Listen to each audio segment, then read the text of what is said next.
Now, should we, in fact, should this be discouraging to us? No. It should be an example to us.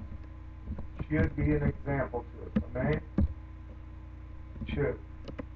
So we can learn how not to do things. Okay, now you have to look at something else here. How many times, have you ever seen this? How many times this example or other examples you've seen in the Bible that people use that as an example not to be persistent in prayer themselves? Huh?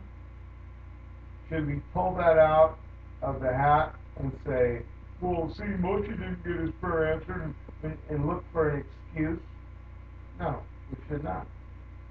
We should look at context, why this happened, what happened, what was the problem. Moshe prayed, God didn't listen to him. What are we supposed to do? You know, just pull that out of the hat and say, well, see, God didn't answer Moses, and. No, we should look at context and why it happened, why these things happen. Amen? Because how many times when you're talking about prayer or you're talking about healing or whatever you're trying to believe God for, how many people run around and they'll pick out, they'll say, well, look at Job. Well, look what happened to Job. How many use that? And by the way, the problems that Job ran into, was that the end of the matter? Huh? That obviously wasn't the end of the matter, was it? The problems that Job went through, that wasn't the end of the line. That wasn't his destruction. Amen? In the end, God blessed him way more than the beginning. So, why would people use that as an example if nothing happened? Okay?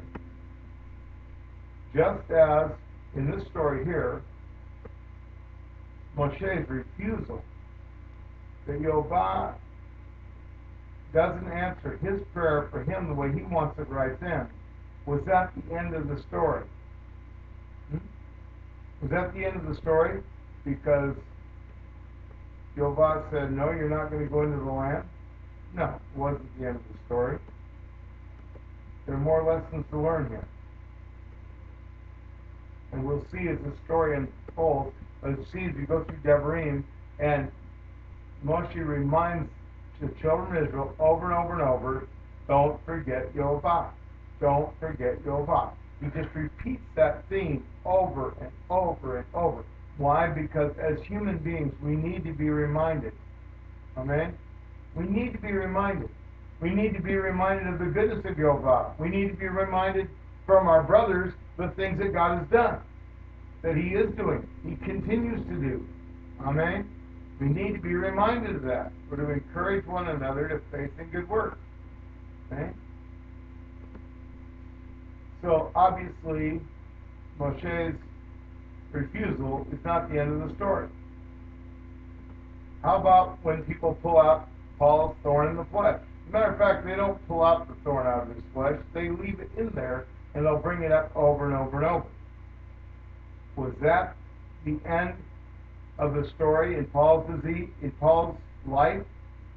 Was that just it? Oh, Paul's thorn in the flesh, and use that as an excuse? And by the way, that thorn in the flesh was not a disease.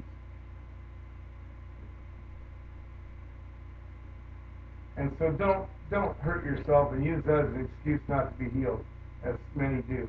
And I've seen this ever since I've been a believer. First thing they'll do is they'll bring up Job. They'll bring up Paul and thorn in the flesh. Well, that thorn in the flesh was not a disease, okay? So, don't go there. That's not good. Proverbs 18:21 says, death and life are in the power of the tongue. Death and life are in the power of your tongue. Do you know that's all day, every day? From the time you wake up till the time you go to bed, all day, every day, you're speaking life or death out of your own mouth.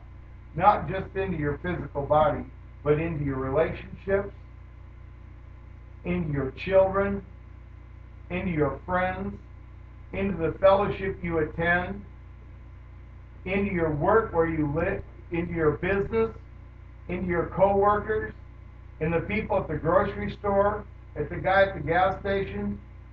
You're speaking death or life into their lives also. And you become a little dispenser as you walk around of life or death is coming out of that mouth. Isn't that amazing? Isn't that amazing?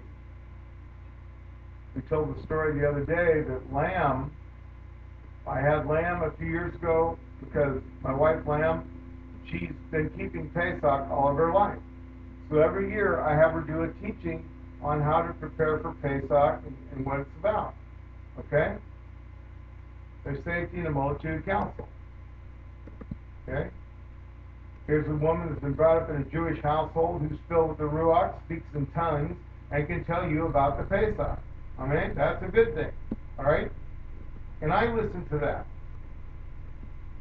Amen? I learned a lot. So for those of you that don't believe that God can use women, that's bizarre. Why'd you get filled with the Ruach? The women get the same Ruach I got. They didn't get it for no reason. Come on. Now we understand authority. We should understand authority in order to see God work, in order to see the supernatural in our life. Now listen to me. I'm going to give you another little hint. I said this the other day. But you will not, every person, man, woman, I don't care who you are, you will not have power with God if you're not in submission to God. You want me to repeat that? You will not have power with God unless you're in submission to God. That's right. That's right. Everybody. That's right. Think about that. Yeshua said, by your words you will be justified, and by your words you will be condemned. Amen? That's what he said. The intent. All right. Amen. Now, let's look at verse 26 again. But Yobab became angry with me because of you. Here's Moshe saying this. Huh? Moshe says, Yobab became angry with me because of you. And he did not listen to me. Yobab said to me, it is too much for you. Do not continue to speak to me further about this matter. Now, let's look at that for a moment. Yobab became angry with me because of you. Now, was Moshe passing the buck? No. Listen. No. The reality is, amen.